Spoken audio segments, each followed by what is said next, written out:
Well, I hope you had a good break, and we're back for Module 15 of the Series 65 and 66 class by Series 7 Specialists. So glad to have you back. When we left off, we were getting ready to talk about fraudulent and other prohibited practices. We're on page 23, right about the middle. Now, it says, see the appendix for a detailed list. Let's go ahead and look at that appendix because I try to make this as succinct as possible, but sometimes it's kind of confusing to folks. Basically what we have is that we have a list. In fact, let me bring this up here so hopefully we can see it a little bit better. Okay, we have a list of possible prohibited practices. Now over here you've got the broker-dealer or the agent or the agent, I guess I should say, the investment advisor or the investment advisory representative. Now some of these things, like this first one, it's going to be a prohibited practice for both. So employ any device to scheme or an artifice to defraud. Y'all, I don't care who you are, you can't defraud people. So that's going to have a yes in both columns. We go on down here, and there are some of them, though, that have little numbers over in the, particularly in the IA side. And so, like for instance, this one, to misstate an issuer's earnings or projected earnings. Well, yeah, that's prohibited for broker-dealers. Investment advisors, though, you've got, well, let's see what footnote 5 is. Over here, right there it is. This wording applies to broker-dealers, but the equivalent investment advisory practice is likewise prohibited if it's applicable. If it has to do with something like with actually affecting trades, that's not going to be applicable to the investment advisor, so it will only apply to the broker-dealer. But if there is an equivalent, then it certainly would apply. So like I say, if it has a yes there, then it's going to be prohibited. If it has a number there, then check the footnotes back at the end of the list, and whatever that is, then it applies. At the end, you have certain prohibited practices that apply to investment advisors, but not to broker-dealers. And so, like for instance, that last one, use of testimonials in advertising, we talked about that. Yes, that's a prohibition for investment advisors, but it's not prohibited for broker-dealers. Now, they'll need to advise or to acknowledge if it is a paid endorsement, but they still can use endorsements. Investment advisory firm, no, it's just out of the question. So look this over again. If I'm a test writer, I could take this list and I could spend about 2-3 hours preparing questions out of this list, and especially the ones where you've got that little, well, it's a broker-dealer, but this, and well, there's that, and something, a little bit difference here. And I keep going back and back and back to the foundational things we talked about in the very, very first module, such as separating out your investment advisors and your broker-dealers. They are totally separate. The broker-dealer affects transactions. The investment advisor gives advice on securities for compensation. So you've got to keep those two separate, all right? If not, it's going to give you fits. I'll tell you that right now. In fact, I was holding a classroom session, and the very first, I had a guy that, I live in Tulsa, I think y'all know that by now, had a guy that had driven up from Dallas, and I do this just like I do my live classroom environments, and so very first thing, I say, look, you got to separate out your broker-dealers and your investment advisors, and told why. Went through the same things that we went through. The guy raised his hand. I thought, man, this is strange. Somebody with a question so far. I said, yeah. Guy stands up and says, you know what? It was worth the trip for me already. Yeah. Because that's what had thrown him off the last time that he had taken the test, is that he didn't separate out his investment advisors from his broker-dealers. With these fraudulent and prohibited practices, man, I'm telling you now, spend some time on that list, okay? Because it's stuff that will be tested. Now, for more of something that lends itself more to the class type setting and the teaching environment, let's group what we can, okay? Because you can use some good common sense on some of these things. Like I say, fraud is never okay. We know that. So anyway, but let's look at these things, okay? Well, we have, in fact, the first subpoint is, fraud is defined as not limited to common law deceit. Don't ask me to explain that. I really don't know because I'm not an attorney. What I do know is that a lot of times the test writers will lift questions and lift wording directly out of the statute. And that's how it's defined, not limited to common law deceit. So if you see that, we're not here to become attorneys. We're here to pass the test. So you pick it, okay? That's your right definition with the USA, Uniform Securities Act.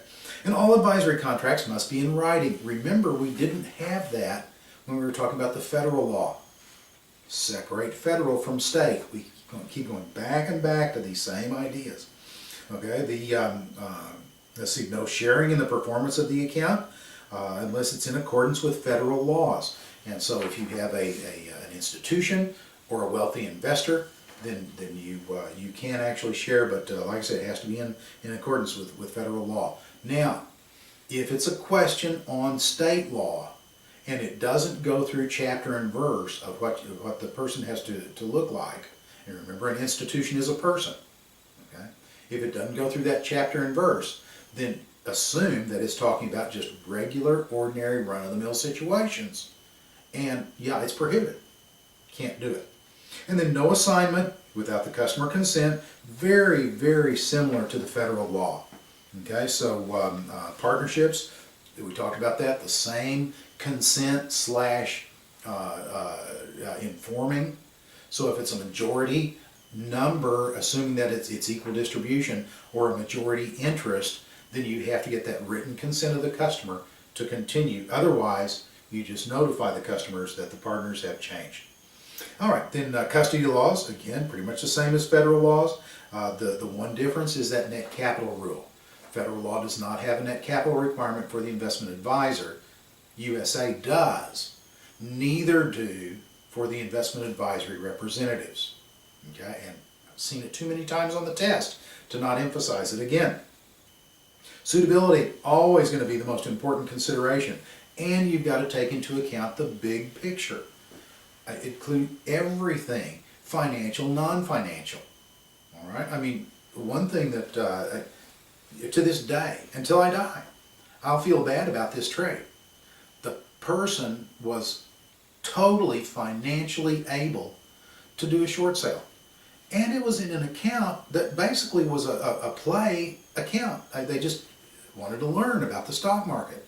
And they just put a few dollars in it. It was a small account, especially compared to their total net worth. And they could lose it 3 times, 5 times over. It wouldn't really make any difference. And you know what? And we actually made money on it. I mean, we made it just a ton of money in a hurry. And when I said, let's close it out, let's take the profit, and let's just be happy about it, the person said to me, good, I don't ever want to do that again. I said, oh my gosh, what's the deal? He said, I haven't been able to sleep since we put that position on. Oh, crap. You know, I mean, I could say, why didn't you tell me something like that? But whose fault was it? It was mine for not properly assessing that risk factor and the risk tolerance and the ability to be comfortable with the trade. That's part of suitability. We made money on it. Doesn't really matter. Like I say, I feel bad about it and will forever because it was just wrong. I mean, I can't sugarcoat it. So anyway, but anyway, like I say, just suitability is always so important. Splitting commissions with agents of non-affiliated firms is prohibited.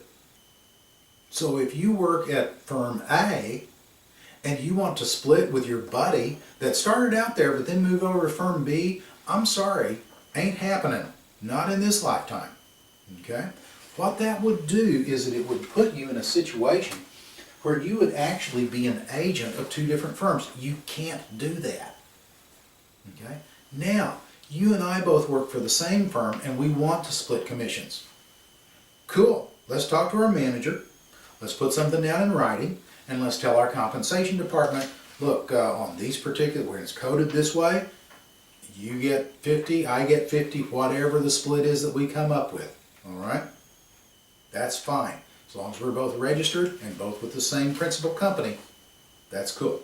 All right, so sharing commissions with agents of affiliated firms is allowed. Now, let's take that one step further, okay? Let's say that we work for a broker-dealer and there's someone who works for a bank that owns not only us, but the bank. And then, of course, since a bank can't be a broker-dealer, the bank has a brokerage subsidiary. So we're actually two different firms. One's a freestanding broker-dealer. One is a broker-dealer in a bank environment, kind of all hyphenated, okay? But the thing is, since that umbrella goes over both of us with our bank holding company, then we are affiliated, okay? And that's okay. And in fact, that's one of the words that you really need to think about. Let's just go ahead and do it, okay? Because we'll go back and pick up what we talked about a couple of times in this module, that you have a broker-dealer, you have what we just described was a bank that owned a broker-dealer, okay? And then you've got an investment advisory firm. All right? They're all owned by Mega Financial Services. And so therefore, can you as an agent borrow from the customer? Well, no, not unless the customer is a lending institution. They treat you just like they do all the others, okay? Can the customer borrow from you? No. They can borrow from the broker-dealer under a margin account, but can the customer borrow from a bank affiliate? Yeah, that's what banks do. They make loans. Can an investment advisor borrow from or lend to a customer? No. But can the investment advisor recommend that the customer borrow from a broker-dealer affiliate, like in a margin account, or from a bank affiliate, like a car loan? Sure, that's fine, because that's in the wheelhouse of what these customers do. So like I say, look at that, okay? And that word affiliate, just because it's affiliated, it's still a bank. Just because it's affiliated, it's still an investment advisor or a broker-dealer in the case of those two. All right, so that's one of the ways you need to kind of watch and read those questions. Got to read your questions carefully. All right, so anyway, I digress. Let's go ahead and get back on track here. The prohibited practices, again, look at some broad guidelines. Read down through those things. Don't lie, don't cheat, don't steal. I mean, it's kind of obvious, but being written by attorneys, they say how you lie, how you cheat, how you steal, different ways that you can do it. But you know what? If it's lying, cheating, or stealing, it's still going to be prohibited no matter how you cloak it. So that's basically, don't cover it up. I mean, it's just as bad to cover it up. Don't do insider trading. Insider trading is prohibited by federal law. Guess what? Uniform Securities Act agrees with it. Yeah, can't do that. And here's another thing to look at as you look through some of these things. If doing something, this thing is a good business practice, then intentionally, especially, doing the opposite, is going to be a prohibited practice. Like, for instance, Bob comes into your office. He says, Dan, I bought this stock way back when, and I mean, the stuff, it's up like 40 times. 40 times. He says, you know what I think I'm going to do? I think I'm going to sell it, and I'm going to buy something. I don't know. You know that he's got, basically, what he's going to put it in is like competitors of the company, split it up among the different companies in that industry. Why would he do that? I mean, yeah, some diversification, but he's got plenty of money in his money market account. You know that all he's going to wind up doing is creating huge taxes and generating commissions. What's the right thing to do? Bob, have you really thought this out? Let's look at this, okay? Let's see what it's going to do to you. It's going to generate this much in tax. Do you want to pay that much in tax, Bob? Do you really want to pay that much? And then on top of that, you know, do you really think you're going to get that much benefit by making that transaction? Because it's going to cost, let's just figure out how much commission it's going to cost you. Okay? Is that a good business practice? Yeah, Bob goes out of your office saying, man, he just turned down a sale, but man, you know, I would have shot myself in the foot. And what's the next thing he does? He calls up and says, hey, you need to talk to my broker, okay? The guy's a straight arrow. You know, leads you in the right. That's a good business practice. To fail to do that, that's a prohibited practice. If it's a good practice, you do it. If you fail to do it, prohibited practice. In fact, when was it okay to deliberately fail? It wasn't. It never was. Okay? So, like I say, we look at the bad sounding words. Deliberately failing. Without regard to or without regard for. By virtue of the fact that we did something without regard to whatever, it's just built into that we should have had regard for it. Without consideration of. We should have considered it. Otherwise, it's just, like I say, if there's something that you'd go to the trouble to say, well, now, you did something without consideration of, I did something without consideration or adequate consideration of that person's risk tolerance. It's wrong. I should have considered that. That's why I keep going back around. I can make excuses all day long. It's wrong. So anyway, the administrator's authority and jurisdiction. The administrator can act within or outside the state to what? Conduct investigations, subpoena or compel attendance of witnesses and or documents, enforce the act, and enforces rules, orders, and forms. Now, rules, orders, and forms, let's take a second here because rules, it's just like if you've got teenagers, it's perfect, okay? And if you don't, you were a teenager at one time, let's talk about it, okay? The rule in this house is everybody's at home by 10 o'clock. That's the rule, okay? So little Bobby, what does he do? He stays out till 2 o'clock in the morning and you're up waiting for him when he comes in the door. Bobby, where have you been? Well, I was out with my friends. Excuse. Well, you've heard it.